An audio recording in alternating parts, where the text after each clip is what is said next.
ইনকিলাব মঞ্চের আহ্বায়ক শরীফ ওসমান হাদিকে হত্যা চেষ্টার ঘটনা নাকি কিছুই না। কে এই মন্তব্য করেছেন? দেশের অন্যতম শীর্ষ দায়িত্বশীল ব্যক্তিদের একজন, প্রধান নির্বাচন কমিশনার AMM নাসিরউদ্দিন সাহেব। সারা দেশ যখন হাদিকে হত্যা চেষ্টার এই ঘটনার প্রতিবাদে নড়ে উঠেছে, চারিদিকে তীব্র নিন্দা। যে নির্বাচনে তফসিল ঘোষণা করা হয়েছে, সে নির্বাচনের সম্ভাব্য প্রার্থীদের প্রায় প্রত্যেকেই তাদের জীবন হানির শঙ্কার মধ্যে রয়েছেন, সেই মুহূর্তে এমন এক ধরনের মন্তব্য করলেন CAC। এবং যখন কিনা সারা দেশের আইন শৃঙ্খলা পরিস্থিতি নিয়ন্ত্রণের দায়িত্ব মূলত ইসির হাতে থাকার কথা, CACর দেখভালের কথা, সেই মুহূর্তে তিনি নিজে মন্তব্য করছেন বিষয়টি আসলে কি হতে যাচ্ছে। এমনকি ইসির পক্ষ থেকে মন্ত্রী পরিষদ সচিবের কাছে একটি আধা সরকারি পত্র দেওয়া হয়েছে, ডিও লেটার দেওয়া হয়েছে। ইসি সচিব আক্তার আহমেদের পাঠানো ওই চিঠিতে কি বলা রয়েছে? তাতে তফসিল ঘোষণা থেকে ভোটের পরবর্তী 15 দিন পর্যন্ত গণপ্রতিনিধিত্ব আদেশ RPOর বিধান তুলে ধরে প্রয়োজনীয় ব্যবস্থা নেওয়ার কথা বলা হয়েছে। চিঠির উল্লেখযোগ্য অংশ যদি আপনাদের পড়ে শোনাই, সেখানে বলা হয়েছে, নির্বাচন সংক্রান্ত কার্যাদি সুষ্ঠুভাবে সম্পাদনের জন্য সব মন্ত্রণালয় বা বিভাগ তথা সরকারি, আধা সরকারি, স্বায়ত্তশাসিত, আধা স্বায়ত্তশাসিত অফিস বা প্রতিষ্ঠানের কর্মকর্তা ও কর্মচারীদের মধ্য থেকে এবং কোনো কোনো ক্ষেত্রে বেসরকারি অফিস বা শিক্ষা প্রতিষ্ঠান থেকেও প্রয়োজনীয় সংখ্যক ভোট গ্রহণ কর্মকর্তা নিয়োগ করা প্রয়োজন হবে। পাশাপাশি নির্বাচনে আইন শৃঙ্খলা রক্ষার জন্য প্রয়োজনীয় সংখ্যক ম্যাজিস্ট্রেট ও আইন শৃঙ্খলা রক্ষাকারী বাহিনীর সদস্য মোতায়েন করা হবে। কারা মোতায়েন করবে? ইসির পরামর্শ অনুযায়ী এগুলো সব করা হবে। আমরা বোঝা যাচ্ছে যে তফসিল ঘোষণার পর ইসির ক্ষমতা কতটুকু বেড়ে যায়, তারা কত জায়গায় হাত দিতে পারে, তাদের অধীনে ক্ষমতা কতটুকু থাকে। সেই মুহূর্তে CAC এই ধরনের মন্তব্য করেন কিভাবে?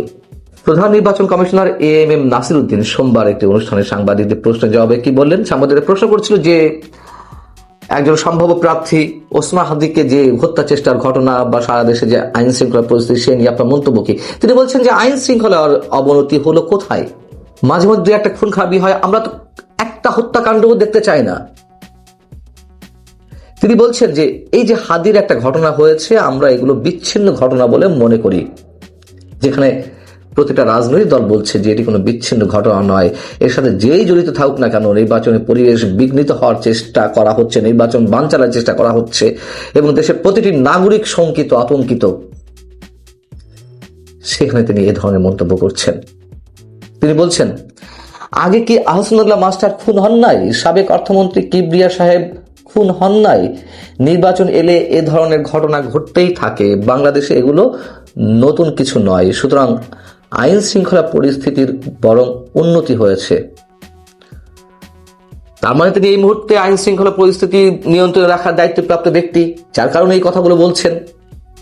যদি দায়িত্বপ্রাপ্ত ব্যক্তি না হতেন, তাহলে তিনি তো স্বরাষ্ট্র মন্ত্রণালয়ের উপরেই দায় চাপিয়ে দিতেন যে এটি আমার দেখার বিষয় নয়, এটি স্বরাষ্ট্র মন্ত্রণালয়ের বিষয়। তা তো বলেননি। একটা খুন খারাপিও বা কেন হবে?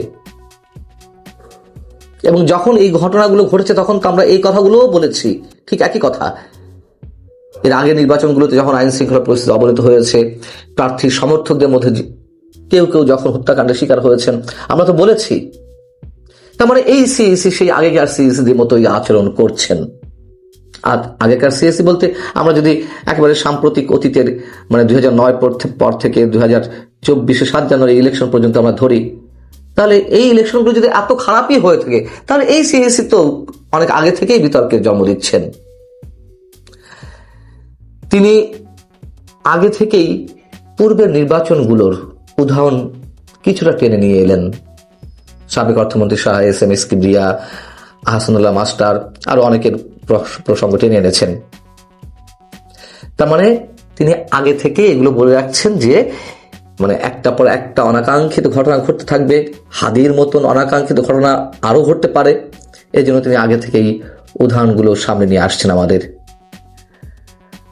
এবং একটা সময় বলবেন যে আগেকার নির্বাচনের সাথে তো এবারের নির্বাচনের কোনো তুলনা নেই, তার কারণ এবারের নির্বাচনে একটা ভয়ঙ্কর কঠিন সময়ের পরে এসে অনুষ্ঠিত হচ্ছে, বা একটা যুগ সন্ধিক্ষণে বা অন্যরকম একটা সময়ের সন্ধিক্ষণে এই ধরনের নির্বাচন অনুষ্ঠিত হচ্ছে। এগুলো হতেই পারে,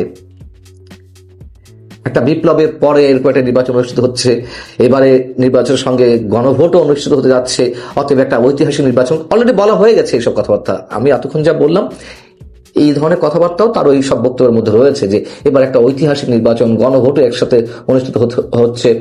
সো তার এই কথাগুলো কি হবে তা আগে থেকেই আমরা অনুমান করতে পারি। বলবেন যে ফ্যাসিবাদের দোষরা তো বিদেশ থেকে নির্বাচন বানচালের চেষ্টা করছে, আমরা অনেক চ্যালেঞ্জের মুখে নির্বাচনী পরিবেশ বজায় রাখার চেষ্টা করছি, অতএব এই ধরনের ঘটনা ঘটতেই পারে, আমাদেরকে একটু স্বাভাবিকভাবে ধরে নিতে হবে, এই তো তিনি বলবেন। এদিকে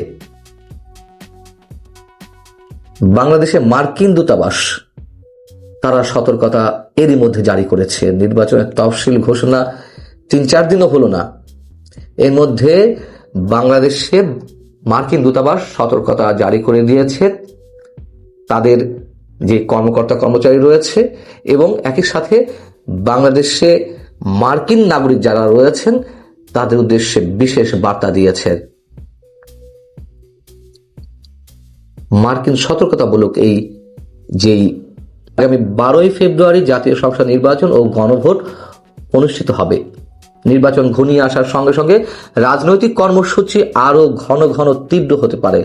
এখানে বলা হচ্ছে শান্তিপূর্ণ উদ্দেশ্যে শুরু হওয়া বিক্ষোভও হঠাৎ সহিংসতায় রূপ নিতে পারে। এ কারণে বড় ধরনের জনসমাবেশ ও বিক্ষোভ এড়িয়ে চলা এবং সর্বোচ্চ সতর্কতা অবলম্বনের আহ্বান জানানো হচ্ছে। আমি নিশ্চিত বাংলাদেশের বিদেশি মিশনগুলো একের পর এক এ ধরনের সতর্কতা জারি করবে। আর নির্বাচন ও ভবিষ্যৎ, এর আগেও বলেছি, এখনো বলছি, অনিশ্চিত।